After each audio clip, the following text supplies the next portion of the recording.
नमस्कार, सत्यहिंदी.com पर आपका स्वागत। मैं हूं शैलेश। सीबीआई की एक अदालत ने दिल्ली के पूर्व मुख्यमंत्री अरविंद केजरीवाल, उप मुख्यमंत्री मनीष सिसोदिया और 21 अन्य अभियुक्तों को शराब घोटाला मामले से बरी कर दिया है। कोर्ट ने कहा कि इस मामले को सीबीआई ने जिस तरह से पेश किया है उस पर प्राइमा फेसी भी नहीं बनता है और इस पे चार्ज फ्रेम नहीं हो सकता है। ये बहुत ही महत्वपूर्ण मामला है कि कोर्ट ये कह दे कि प्राइमा फेसी नहीं है और ये भी कह दे कि इस पर चार्ज ही फ्रेम नहीं हो सकता। सुनवाई के दौरान कई बार अदालतें जो हैं वो सबूत नहीं मिलने के कारण अभियुक्तों को छोड़ देती हैं, लेकिन इस मामले में कोर्ट ने कहा कि चार्ज फ्रेम नहीं हो सकता, प्राइमा फेसी यानी प्राथमिक मामला बनता ही नहीं है। और इसलिए इस फैसले को आने के बाद जब अरविंद केजरीवाल ने कहा कि ये साजिश थी और साजिश करने वालों में उन्होंने प्रधानमंत्री नरेंद्र मोदी और गृह मंत्री अमित शाह का भी नाम लिया। उन्होंने कहा कि उनको फंसाने के लिए साजिश की गई थी और अदालत के फैसले से ये साफ हो गया कि वो निर्दोष थे और उसके बावजूद मुख्यमंत्री रहते हुए उनको और उनके मुख्यमंत्री मनीष सिसोदिया को और आम आदमी पार्टी के 5 नेताओं को गिरफ्तार किया गया। जो लोग गिरफ्तार किए गए हैं उसमें शराब के ठेकेदार भी हैं और सरकारी अधिकारी भी हैं। इन सभी लोगों को कोर्ट ने बरी कर दिया। ये एक महत्वपूर्ण मामला है। पिछले कुछ वर्षों में ये चीज़ें जो है सामने आ रही थी। गैर बीजेपी सरकारों को गिराने के लिए इस तरह की कई तरह की कोशिशें चल रही थी। इसमें झारखंड के मुख्यमंत्री सोरेन का नाम भी है। उन्हें भी मुख्यमंत्री रहते हुए गिरफ्तार किया गया, लेकिन उन्होंने इस्तीफ़ा दे दिया और जेल चले गए। बाद में वो फिर बेल पर रिहा हुए और कई मामलों में उनके खिलाफ भी मामला नहीं बन रहा है। अरविंद ने मुख्यमंत्री रहते हुए जेल जाने का फैसला किया। मुख्यमंत्री रहते हुए वो जेल में रहे और फिर बाद में मुख्यमंत्री के रूप में जब उनको जमानत मिली तो वो मुख्यमंत्री के रूप में काम करते रहे। अब ये सवाल उठता है कि जब प्राइमा फेसी नहीं था तो सीबीआई ने इतनी बड़ी गलती क्यों की? क्या सीबीआई सचमुच किसी के इशारे पर काम कर रही थी? बहुत पहले सुप्रीम कोर्ट ने कहा था कि सीबीआई पिंजरे का तोता है। ये बात आज जो फैसला आया है उससे एक तरह से सही साबित हो रही है। अब सवाल ये उठता है कि ये मामला क्यों बनाया गया? दरअसल बीजेपी को लग रहा था शायद कि मनीष सिसोदिया और आम आदमी पार्टी को दिल्ली में वैसे चुनाव में हराया नहीं जा सकता है और पार्टी बनने के बाद 2 बार अरविंद केजरीवाल भारी बहुमत से दिल्ली विधानसभा का चुनाव जीत चुके थे और उपराज्यपालों से विवाद के बावजूद उन्होंने 5-5 साल का 2 टर्म पूरा कर लिया था। तीसरे टर्म में उन पर ये आरोप शुरू हुए। क्या ये बात जो है सही है? लगता तो यही है। अगर आप मामले को देखें तो कई चीज़ें दिखाई देती हैं। अदालत ने 598 पेज में ये पूरा फैसला दिया है और इसमें उन्होंने कहा कि कोई व्यापक षड्यंत्र या आपराधिक इरादा दिखाई नहीं दिया। नीति संवैधानिक चैनलों से बनी थी, कोई गड़बड़ी नहीं की गई या गड़बड़ी का कोई सबूत नहीं दिया गया। सबूतों में आंतरिक विरोधाभास है। कोर्ट ने यह भी कहा कि सीबीआई ने जो सबूत दिए उसमें आंतरिक विरोधाभास है और कोर्ट ने यह भी कहा कि सीबीआई की जांच जो है वो पूर्व निर्धारित लगती थी। इसका मतलब निकाला जा सकता है कि सीबीआई ने पहले तय कर लिया था कि अरविंद केजरीवाल और मनीष सिसोदिया और बाकी लोगों को फंसाना है और फिर उसके हिसाब से केस को गढ़ लिया गया और इसलिए कोर्ट ने सीबीआई के जो जांच अधिकारी हैं उन पर भी विभागीय जांच की सिफारिश की है।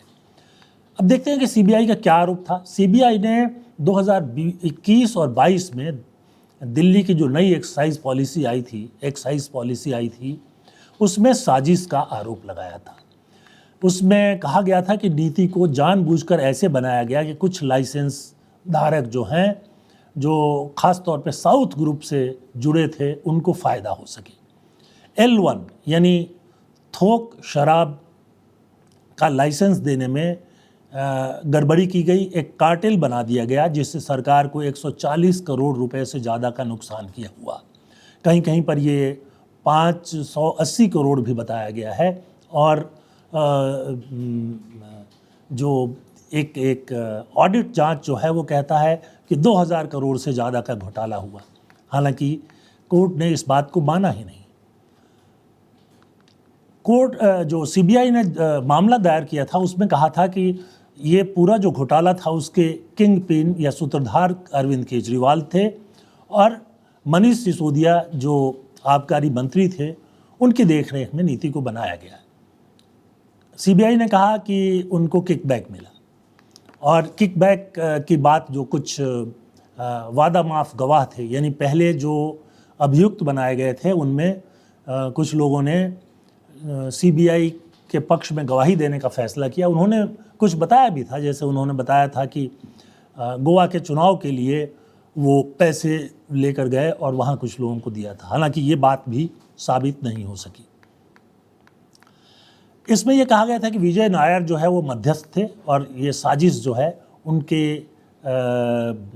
उनको केंद्र में रखकर रची गई थी। और ये भी बताया गया कि इस नीति के जरिए शराब के जो ठेकेदार थे उनको अनुचित फेवर दिए गए और टेंडर प्रक्रिया में भी गड़बड़ी की गई। अब आगे देखते हैं कि अदालत ने इन आरोपों को क्यों नहीं माना। अदालत ने कहा कि कोई ठोस दस्तावेजी या इलेक्ट्रॉनिक सबूत जो है वो पेश नहीं किया गया जिससे ये पता चलता हो कि केजरीवाल या सिसोदिया को पैसे दिए गए या उनको आर्थिक फायदा हुआ। कोर्ट ने यह भी कहा कि जो अप्रूवर बने हैं यानी वादा माफ गवाह बने हैं वो पहले आरोपी थे, बाद में गवाह बन गए। उनके बयानों पर पूरा केस जो है वो टिका हुआ था। कोर्ट ने कहा कि ऐसा लग रहा है कि गैप को भरने के लिए उनका इस्तेमाल किया गया, यानी सीबीआई को जब कोई सबूत नहीं मिला तो उन्होंने जो अभियुक्त थे उनमें से ही कुछ लोगों को गवाह बना लिया और उसके ज़रिए कोर्ट के केस को आगे बढ़ाने की कोशिश की। कोर्ट ने इसे भी गलत बताया। ये सीबीआई ने अपना जो एफआईआर दायर किया था उसमें साउथ ग्रुप शब्द का इस्तेमाल किया था, एक तरह का लेबल लगाने की कोशिश की गई थी और कोर्ट ने कहा कि ये इस्तेमाल भी गलत है। कोर्ट ने ये भी कहा कि नीति में कोई एब्रप्ट इंटरप्शन यानी कि अचानक किसी ने हस्तक्षेप किया हो ऐसा दिखाई नहीं देता, कोई आपराधिक इच्छा हो वो भी दिखाई नहीं देता है। कोर्ट ने यह भी कहा कि जांच में लापरवाही और विरोधाभास दिखाई देता है और ये जो सारा मामला है उसमें लगता है कि कहीं की कड़ी को कहीं और जोड़ने की कोशिश की गई है। इस पूरे मामले में 23 अभियुक्त थे जिसमें मनीष सिसोदिया, अरविंद केजरीवाल, के कविता, कुलदीप सिंह, नरेंद्र सिंह, विजय नायर, अभिषेक बोइनपल्ली, ये सारे नाम हैं। और इसमें एक दुर्गेश पाठक भी हैं जो आम आदमी पार्टी के नेता हैं और भी 2-3 आम आदमी पार्टी के नेताओं को इसमें अभियुक्त बनाया गया था।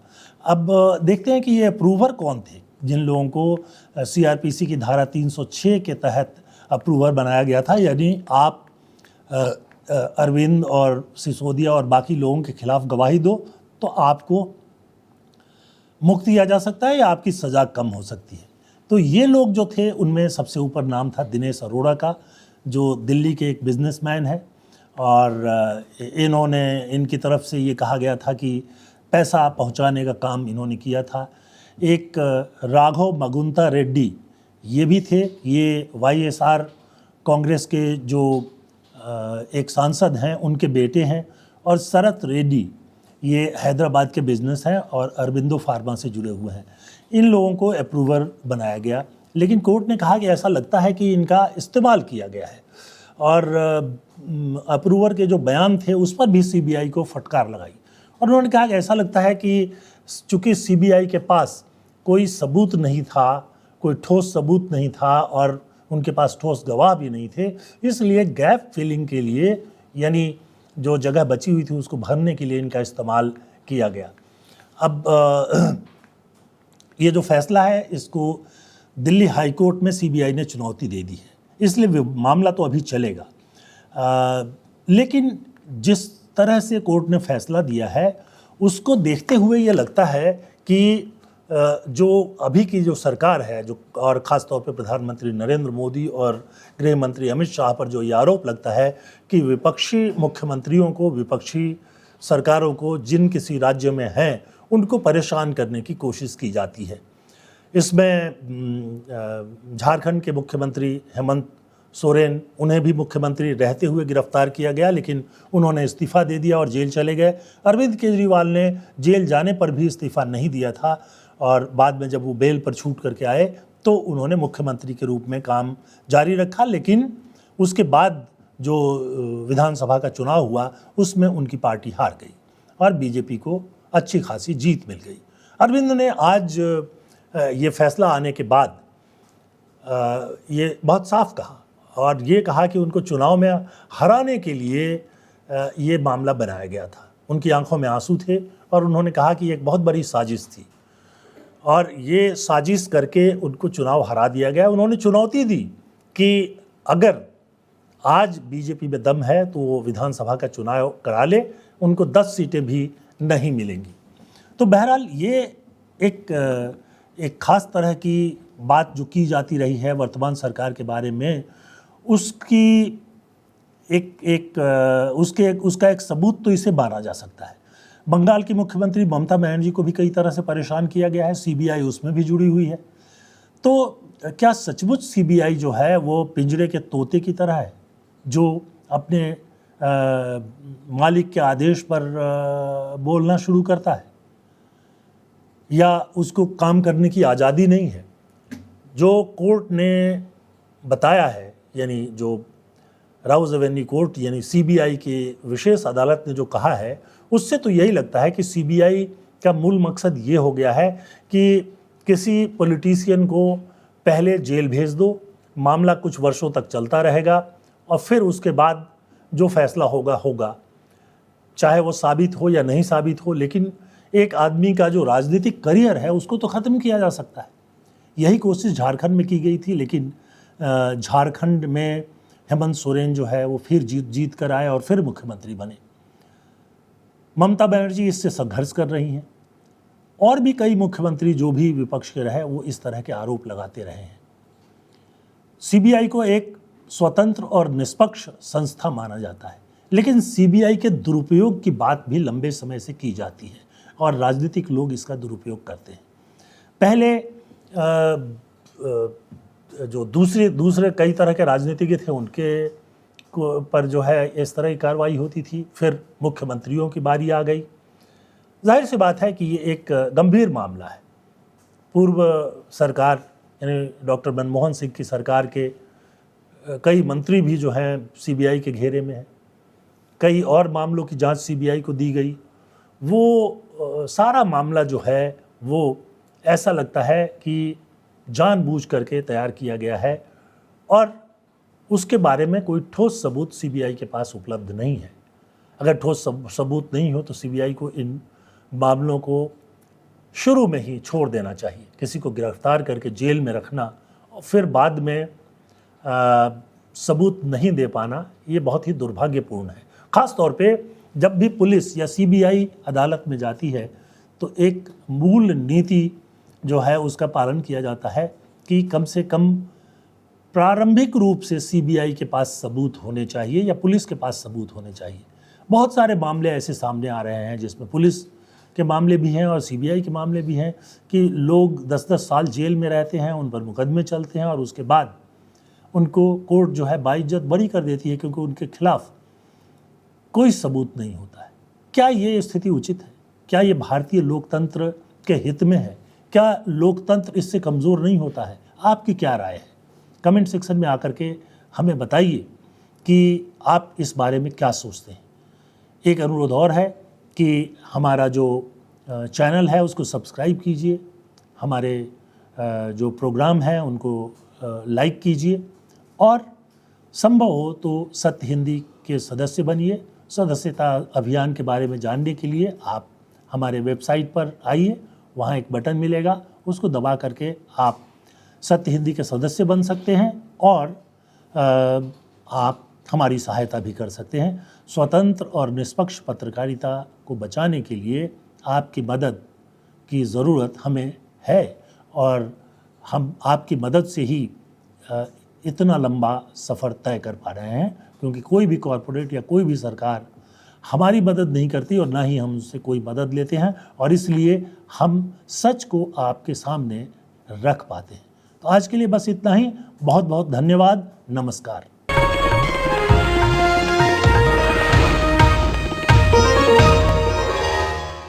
Copyright disclaimer under Section 107 of the Copyright Act 1976. Allowance is made for fair use for purposes such as criticism, comment, news reporting, scholarship, and research.